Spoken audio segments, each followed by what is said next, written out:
A pesar de no ser un concepto nuevo y ser empleado desde el siglo pasado, la agroecología ha tomado relevancia más recientemente en estos últimos años. Soy Javier Rubén Miranda Valdés, biólogo por la Benemérita Universidad Autónoma de Puebla, y presento los principios ecológicos en la agricultura, una introducción a la agroecología. Hay que empezar a entender qué es la agroecología. La agroecología es una disciplina científica que se puede comprender como un conjunto de prácticas también y un movimiento social. Es decir, tiene tres facetas. Desde el punto de vista de la ciencia, la agroecología estudia cómo los diferentes componentes de un agroecosistema interactúan. Como un conjunto de prácticas, busca sistemas agrícolas sostenibles que optimicen y estabilicen la producción agropecuaria, y como un movimiento social, persigue papeles multifuncionales para la agricultura, promoviendo la justicia social que nutre la identidad y la cultura de cada sociedad y refuerce la viabilidad económica de las zonas rurales que son típicamente las más vulnerables.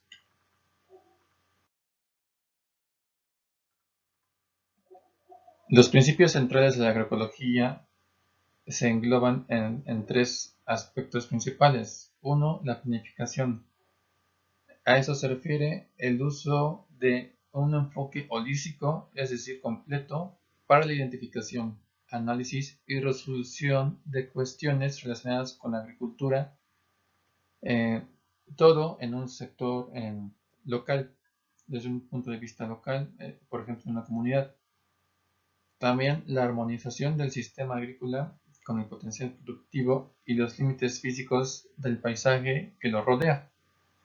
Es decir, analizar cuál es la situación de orografía, hidrografía, clima, para así saber qué potencial agropecuario tiene o no una zona. Uso de recursos. Se busca que se reciclen y optimicen el uso de nutrientes y energía en las granjas.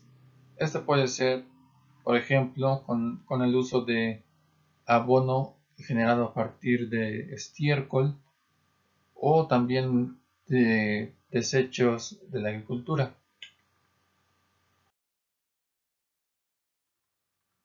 La gestión del campo y el paisaje.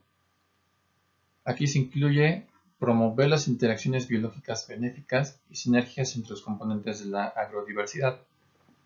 Es decir, buscar que cada uno de los elementos cultivados o criados tengan una relación ecológica armónica con el resto de los seres vivos, recordando que la ecología se refiere al conjunto de interacciones que sucede entre los seres vivos de un ecosistema. En este caso es un agroecosistema. También se busca la diversificación de especies y recursos genéticos en el agroecosistema, buscando justamente que no haya pérdida de diversidad genética más en torno, por ejemplo, en México, que hay muchas especies de maíz u otras plantas que son endémicas, que no se pierdan en la lucha contra los transgénicos, que estos últimos tienen mayor poder de adaptabilidad inmediata frente a las variedades nativas o endémicas. También se busca un fortalecimiento de un sistema inmunológico de los sistemas agrícolas, mejorando la diversidad funcional. Se busca también el uso de variedades locales de cultivos para el caso del aspecto agrícola o de razas ganaderas en el aspecto pecuario. Todo ello para mantener justamente concordancia con lo local y que no hayan desestabilizaciones en cuanto a las diversidades genéticas. Se busca también proveer las condiciones del suelo más favorables a las plantas mediante el manejo de la materia orgánica de un modo apropiado.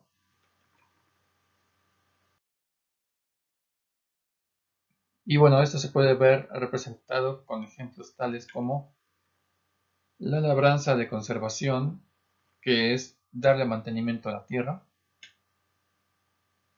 Mezcla de cultivos en una sola parcela, es decir, cultivos intercalados y policultivos, diferentes especies de cultivos en una misma tierra, a modo de que no se den los monocultivos que generan atrofias ecológicas. También la rotación de cultivos, dependiendo de la estación temporal del año, y el barbecho, que aunque en algunas zonas se puede entender de un modo, se refiere al hecho de dejar descansar la tierra para que recupere sus nutrientes. También los cultivos de cobertura y bantillo, que es el poner materia orgánica sobre la tierra a modo de generar una cobertura sobre la tierra y también llevar nutrientes.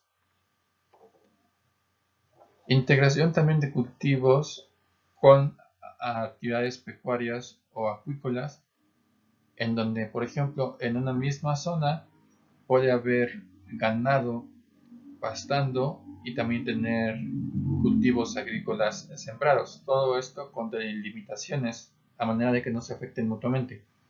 En el caso de la acuicultura, se pueden tener cultivos hidropónicos y en el agua de esos cultivos tener peces, ya sea de ornato o para consumo. El manejo integrado de nutrientes como el uso de compost, abono orgánico y fijadores de nitrógeno a partir de microorganismos. Manejo biológico de plagas, enfermedades y malezas, potenciando aquí el uso de pesticidas a base de microorganismos, mezcla de ellos, y no de sustancias químicas que tienen, además de su beneficio, también graves perjuicios, sobre todo cuando llegan a los mantos acuíferos. Recolección eficiente del agua, como el riego a pequeña escala. Manipulación de la estructura vegetal. La agroforestería, que se refiere a la siembra de árboles maderables o para fructíferos.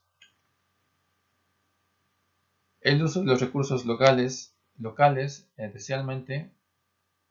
deseablemente y también de energías renovables. Y una gestión holística o completa del paisaje. ¿Qué puede ofrecer la agroecología?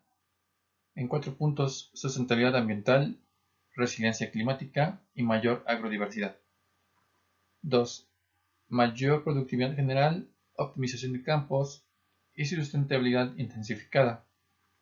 3. El sustento y la soberanía alimentaria, basado justamente en que se están utilizando o se busca utilizar alimentos creados de manera o cultivados de forma local. Y todo esto constituye entonces una caja de herramientas flexible para el agricultor y el consumidor. Todo eso está muy bien, ciertamente, pero todavía hay un gran camino por recorrer para que se adapten todas esas prácticas. Entonces, ¿qué se puede hacer? Es importante entonces entender cuál es el factor que impulsa a las elecciones de los agricultores. Es decir, por qué algún campesino, alguna comunidad decide sembrar tal o cual cosa, por qué no otra. También se tiene que investigar cuáles son sus costumbres, cuáles son las tradiciones propias de su etnia. Otro punto es la provisión de políticas e instituciones de soporte, y aquí entra mucho en juego toda la parte de la política, debido a que justamente a través de ellos se debe lograr un equilibrio entre la crianza o cultivo agroecológico respecto al convencional, porque el convencional en términos de producción tiene un poder mucho mayor de generar alimento respecto a lo agroecológico, que es más lento y genera menos producción. Entonces se tiene que saber cómo complementar esto a través de la construcción de complementariedades entre la siembra agroecológica y la convencional.